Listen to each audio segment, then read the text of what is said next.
باللہ من الشیطان الرجیم بسم اللہ الرحمن الرحیم۔ ناظرین، ہمارے مدارس کے طلبہ تو الحمدللہ صرف اور نحو یعنی عربی گرامر کے ذریعے عربی سیکھ لیتے ہیں، لیکن ان کے علاوہ ہمارے عوام اور خواص جن میں ہمارے ججز، جرنیلز، سیاستدان، بیوروکریٹس، میڈیا اینکرز اور محققین سمیت عام پڑھے لکھے افراد اور طلبہ سبھی شامل ہیں۔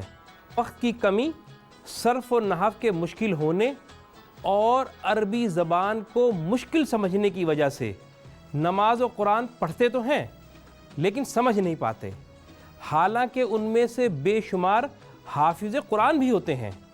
آج حال یہ ہے کہ 95% سے زائد پاکستانیوں نے زندگی میں ایک مرتبہ بھی قرآن کو سمجھ کر نہیں پڑھا۔ ایسی افسوسناک صورتحال میں ہم نے یہ ہدف بنایا ہے کہ کوئی ایسا طریقہ تدریس متعارف کرایا جائے جس کی مدد سے عام پڑھا لکھا کوئی بھی فرد جو اردو سمجھتا ہو وہ تھوڑی سی کوشش سے قرآن پاک کا ابتدائی طور پر ترجمہ کرنے کے قابل ہو جائے۔ اللہ پاک کی خاص توفیق اور طویل تحقیق اور علماء اور اہل علم کی مشاورت کے بعد اب ہم ایک نیا طریقہ تدریس متعارف کرا رہے ہیں جس کا نام علامتی طریقہ تدریس ہے۔ یہ علامتی طریقہ تدریس ہے کیا؟ آئیں میں آپ کو سمجھاتا ہوں، لیکن اس سے پہلے یہ خوشخبری سن لیں کہ اگر آپ اردو سمجھتے ہیں، آپ دنیا کے وہ خوش نصیب ترین آدمی ہیں جس کے لیے قرآن پاک کو سمجھ کر پڑھنا کسی بھی دوسری زبان بولنے والے کے مقابلے میں زیادہ آسان ہے۔ وہ اس لیے کہ قرآن پاک میں موجود کم و بیش 80% سے زائد الفاظ و حروف کسی نہ کسی شکل میں ہم اردو میں بولتے ہیں۔ اگر ہم ان الفاظ و حروف میں سے اردو فہم نکالنا سیکھ لیں تو چاہے ہم پوری آیت کا ترجمہ نہ بھی کر سکیں، لیکن تھوڑی سی شعوری کوشش سے ہم عربی اور اردو میں ایک جیسا مفہوم رکھنے والے الفاظ کا براہ راست اردو فہم حاصل کر سکتے ہیں۔ مثلا سورہ فاتحہ کو لیں، دیکھیں الحمد میں اردو فہم حمد ہے، للہ میں اردو فہم اللہ ہے، رب العالمین میں اردو فہم رب العالمین ہے، رحمان و رحیم میں اردو فہم رحمان و رحیم ہے، پھر مالک میں اردو فہم مالک ہے، یوم میں اردو فہم یوم ہی ہے۔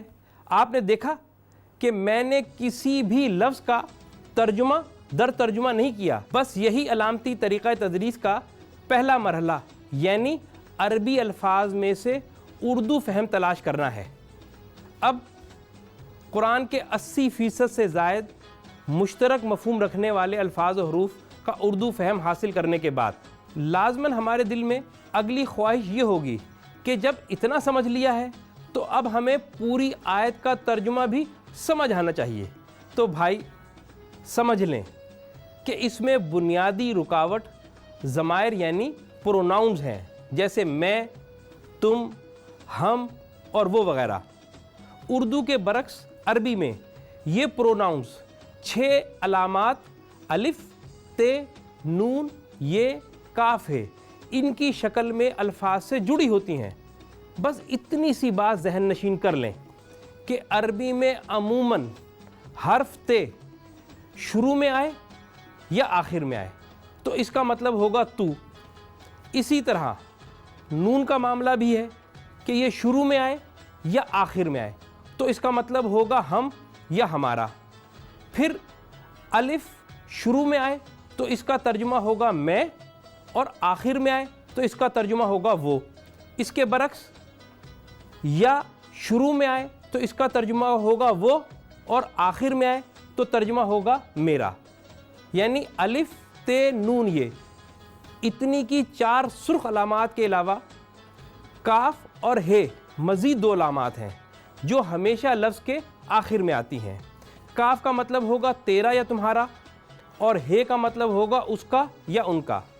اگر آپ نے ان 6 حرفی پروناؤنز کو سمجھ لیا ہے تو اب آپ بآسانی سمجھ لیں گے کہ ادخلو میں الف نے بتایا کہ داخل ہونے والا میں ہوں، تدخلو میں تے نے بتایا کہ داخل ہونے والا تو ہے، ندخلو میں نون نے بتایا کہ داخل ہونے والے ہم ہیں، اور یدخلو میں یا نے بتایا کہ داخل ہونے والا وہ ہے۔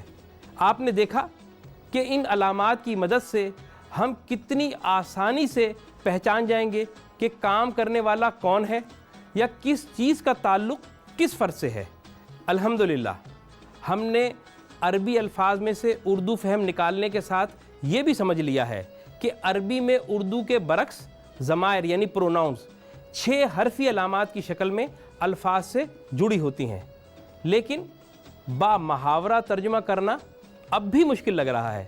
تو بھائی اس کی وجہ ہے وہ یہ کہ عموماً عربی آیت کا با محاورہ اردو ترجمہ عربی عبارت کی مخالف سمت میں کیا جاتا ہے، یعنی عربی عبارت سیدھے سے الٹی کی طرف پڑھی جائے گی تو اردو ترجمہ الٹے سے سیدھے کی طرف ہوگا۔ جیسے بسم اللہ، اس کا ترجمہ اللہ کے اسم کے ساتھ ہوگا۔ انعمت علیہم کا ترجمہ جن پر تو نے انعام کیا ہوگا۔ ہدی للمتقین کا ترجمہ متقین کے لیے ہدایت ہے۔ بس ان 3 مراحل کو ہمیشہ مد نظر رکھیں، اللہ سے ہدایت کی دعا کریں اور ترجمہ کرتے جائیں۔ آپ سوچ بھی نہیں سکتے کتنی جلد اللہ پاک آپ کو اس قابل بنا دے گا کہ آپ تلاوت کریں یا کسی کی تلاوت سنیں۔ انشاءاللہ اردو کی طرح خود بخود آپ کو سمجھ آتا جائے گا۔ اسی طرح ہمارے نشر شدہ ویڈیو لیسنز اور دیگر مواد ہماری ویب سائٹ، ہمارے فیس بک پیج، یوٹیوب اور ڈیلی موشن چینلز قرآن اردو ود ڈاکٹر علی عمران پر دستیاب ہیں۔ اسی طرح دوسروں کو پڑھانے کے لیے کتب میں درج اسباق کی گرافک اینیمیشن بھی تیار کی گئی ہے، جس کی مدد سے آپ نہایت آسانی سے کسی کو بھی پڑھا سکتے ہیں۔ اب آپ اپنے شہر یا ادارے میں ورکشاپ یا ٹیچر ٹریننگ پروگرام رکھنا چاہتے ہیں تو ہم سے رابطہ کریں۔ بس قدم بڑھائیں اور ہمارے پروجیکٹ قرآن اردو کا حصہ بن جائیں، جس کے ذریعے رسول اللہ صلی اللہ علیہ وسلم کے حکم کے مطابق خود بھی قرآن سمجھیں اور دوسروں کو بھی سمجھائیں۔